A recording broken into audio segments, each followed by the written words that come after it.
الحمدللہ رب العالمین والصلاة والسلام علی سید الانبیاء والمرسلین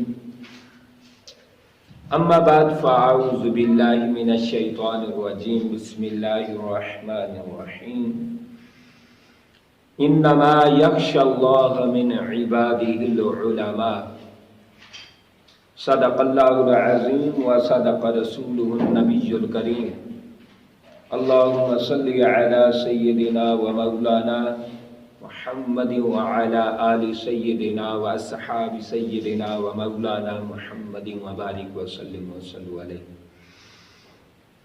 دوستان ذی وقار، آج کی گفتگو پرفتن اور آج کے دور کا ایک عجیب فتنہ اور انگریزوں کی چال اور اسلام دشمن احباب کی چال کہ وہ علماء سے نفرت کرنے کا درس دیتے ہیں اور علماء سے وہ نفرت کرتے ہیں، عداوت رکھتے ہیں اور علماء کو وہ 3% لوگوں میں شمار کرتے ہیں۔ یاد رکھیں، علم کے بغیر، اور علم چونکہ ہر چیز کا ایک استاد ہوتا ہے، ٹیچر ہوتا ہے، علم کے بغیر، عالم کے بغیر علم حاصل نہیں ہو سکتا۔ لہذا ہمیں علم کی طرف توجہ کرنی چاہیے۔ علم کی توجہ جب ہماری ہوگی تو ہمیں آٹومیٹک ہمیں عالم کی طرف توجہ ہوگی اور ہمیں عالم کی طرف رجحان کرنا پڑے گا اور صاحب علم سے ہمیں سیکھنا پڑھنا لکھنا پڑے گا اور ان سے تعلیم و تربیت حاصل کرنی پڑے گی۔ حضرت عبداللہ ابن عمر رضی اللہ تعالیٰ عنہما روایت کرتے ہیں جناب فاروق اعظم رضی اللہ تعالیٰ عنہ کے صاحبزادہ محترم، آپ کی بارگاہ میں ایک آدمی نے آ کے سوال کیا کہ جناب یہ بتائیں، جب ہم پیشاب کرتے ہیں تو پیشاب کرتے ہوئے چاہے کوئی جتنا مرضی پڑھا لکھا ہے، کوئی جس شعبے اور جس شعبے سے تعلق رکھتا ہے، وہ پیشاب کی طرف دیکھتا رہتا ہے۔ پیشاب کی طرف دیکھے بغیر کوئی رہ نہیں سکتا، ہر کوئی پیشاب کی طرف دیکھتا ہے، تو اس میں کیا حرج ہے؟ حضرت عبداللہ ابن عمر رضی اللہ تعالی عنہما آپ فرمانے لگے، یہ تو بہت اچھی بات ہے، یہ تو بہت اچھی بات ہے، اس لیے کہ ہم جب پیشاب کی طرف دیکھیں گے تو ہمیں اپنی اوقات یاد کرنی چاہیے۔ ہم دیکھیں کہ ہم کس حال میں ہیں، ہمارے اندر کتنی غلاظت ہے، نجاست ہے، گندگی ہے، اور پھر ہم اس گندگی کو صاف کرنے کے لیے ہاتھ استعمال کرتے ہیں، استنجا کرنے کے لیے۔ معلوم ہوا یہ بہت اچھی بات ہے، اس لیے کہ ہمیں اپنی اوقات یاد آئے اور اپنی ہستی کو، وجود کو، نام کو، شہرت کو، ہم ہر چیز کو مٹا دیں کہ اتنی بڑی گندگی ہے ہمارے اندر۔ ہر جانور کا پیشاب کارآمد ہوتا ہے سوائے انسان تیرے پیشاب کے، کہ کوئی کارآمد نہیں ہوتا اور سب سے زیادہ بدبودار ہوتا ہے۔ تو پتہ چلا جب بندے کے پاس علم آ جائے تو ہر چیز میں وہ غور و فکر کرتا رہتا ہے، ہر چیز میں توجہ کرتا ہے، اور جب غور فکر کرتا ہے اللہ کی قدرت میں جہاں بھی غور فکر کرتا ہے وہاں سے کامیاب ہو جاتا ہے، وہ اللہ کا ولی بن جاتا ہے۔ تو پتہ چلا علم اتنی ضروری چیز ہے، اہم چیز ہے۔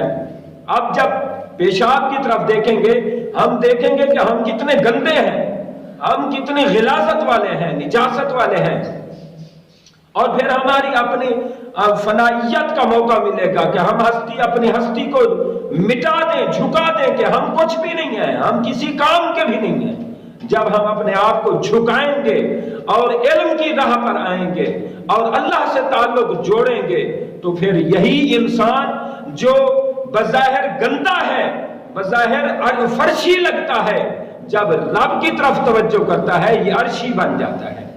پھر اللہ بھی قسمیں اٹھا کر فرماتا ہے، 4 قسمیں اٹھا کر رب فرماتا ہے لَقَدْ خَلَقْنَا الْإِنسَانَ فِي أَحْسَنِ تَقْوِيمٍ، کہ ہم نے انسان کو خوبصورت بنایا ہے، ہم نے انسان کو اچھا بنایا ہے۔ تو یہ ہے علم کی فضیلت۔ اور اسی طرح حضرت عبداللہ ابن عباس رضی اللہ تعالی عنہما، آپ سے حدیث پاک روایت ہے، آپ فرماتے ہیں بنی اسرائیل کا ایک آدمی تھا، اس کو رب ذوالجلال نے مستجاب الدعوات بنایا۔ اللہ نے فرمایا کہ 3 دعائیں تجھے میں آپشن دیتا ہوں، 3 دعائیں دنیا میں جس کے لیے کرے گا میں قبول کر لوں گا۔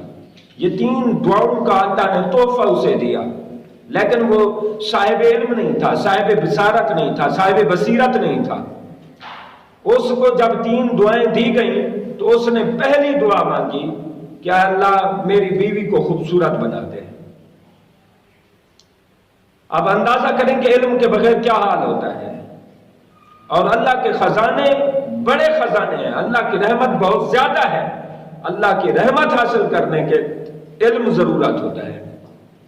علم کے مطابق جب ہم اللہ سے مانگیں گے تو رب سے ہم بہت زیادہ انعامات لے سکتے ہیں، بہت زیادہ رحمتیں لے سکتے ہیں، بہت زیادہ کرم نوازیاں اس کی حاصل کر سکتے ہیں، اور بہت سارے انعامات اس سے وصول کر سکتے ہیں۔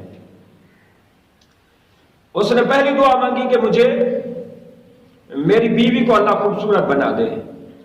اب جب وہ بیوی خوبصورت بن گئی تو وہ نخرے کرنے لگی، تنگ کرنے لگی، ستانے لگی۔ تو پھر اس نے دعا مانگی کہ اللہ میری بیوی کو کتی بنا دے۔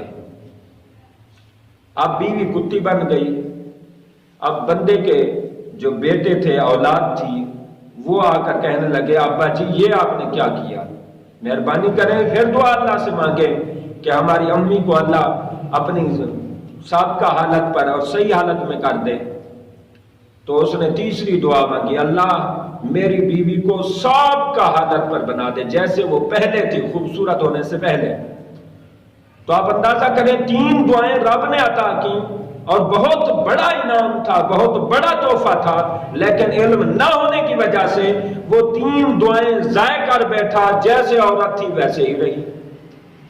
تو اسی طرح اگر جو علم والا ہوتا تو جو علم والا ہوتا ہے، جیسے امیر اہل سنت عظیم البرکت اس دور کے بہت بڑے اللہ کے ولی ہیں اور اس کائنات کا تحفہ ہیں، اور ہماری اہل سنت کی وہ جان و پہچان شان ہے، ان کے علم کی بات دیکھیں۔